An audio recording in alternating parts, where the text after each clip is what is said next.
তো good morning সবাইকে। তো সকাল বাজার 9টা। তো আমি এখন থেকে আমার ব্লগটা স্টার্ট করতেছি।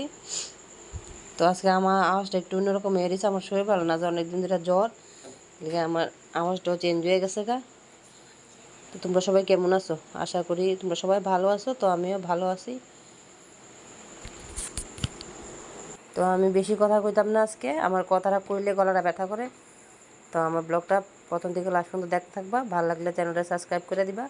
200 সাবস্ক্রাইবার করে দাও আমার। আর 200 লেগে আরও মনে হয় 5 জন আছে, তো 5টা হয়ে গেলে আমার 200 সাবস্ক্রাইবার হয়ে যাবো।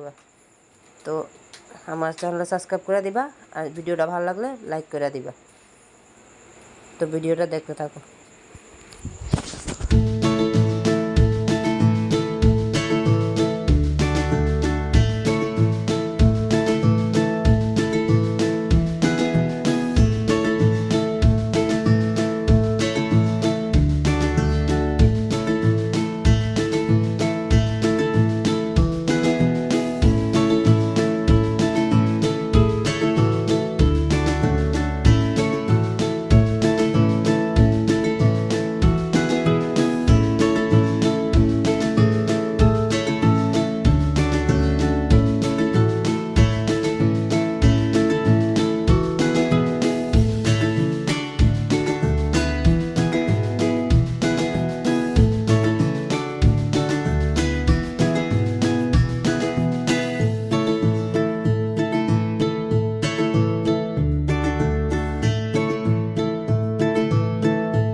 তো এখন করে নিব ভাজা।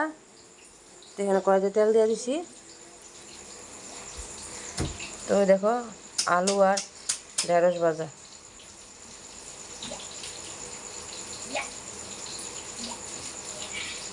তো আমি চিন্তা করতেছি কাপড় বৃষ্টি আইতাছে, কাপড় কি আনুমই না আনুম। একবার আনতাছি আবার যাই, একবার রাখ খাই আবার যাই, এমনই কথা আই যাই করতেছি খালি বৃষ্টির যন্ত্রণায়।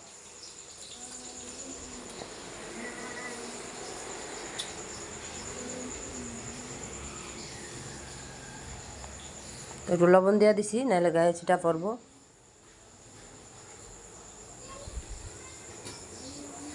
এদিকে ভাজাগুলি দিয়ে দিছি।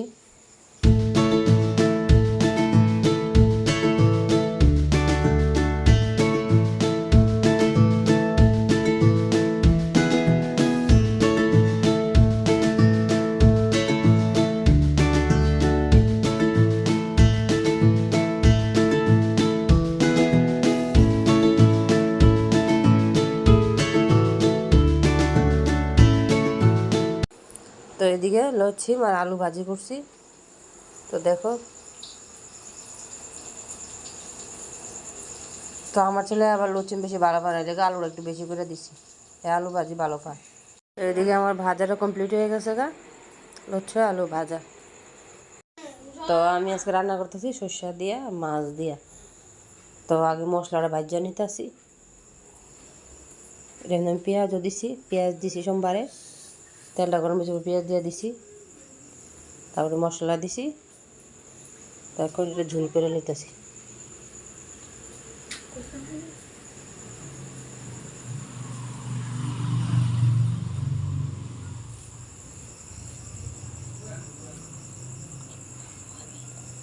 ঢাকা দিয়ে দিন।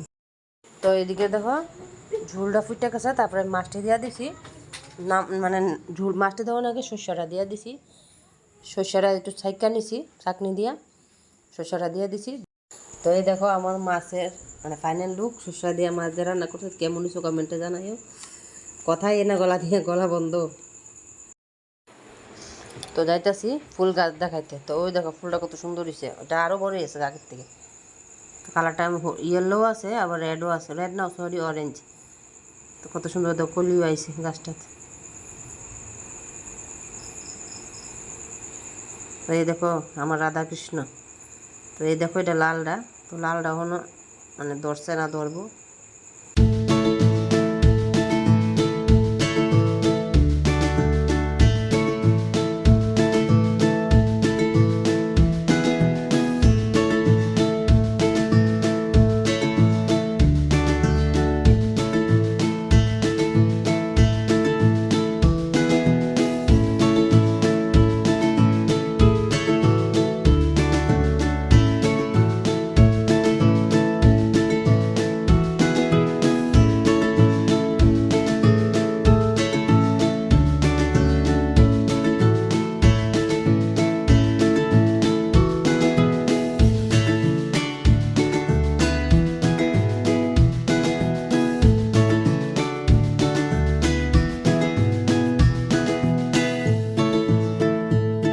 তো লাস্টে এন্ডিংয়ে দেখো ম্যাডাম কি আরামে শুয়ে রয়েছে, দেখো সে কত সুন্দর লাগে দেখতে। হ্যাঁ, তারার মতো চিত্ত সুখী মনে হয় কেউ নাই।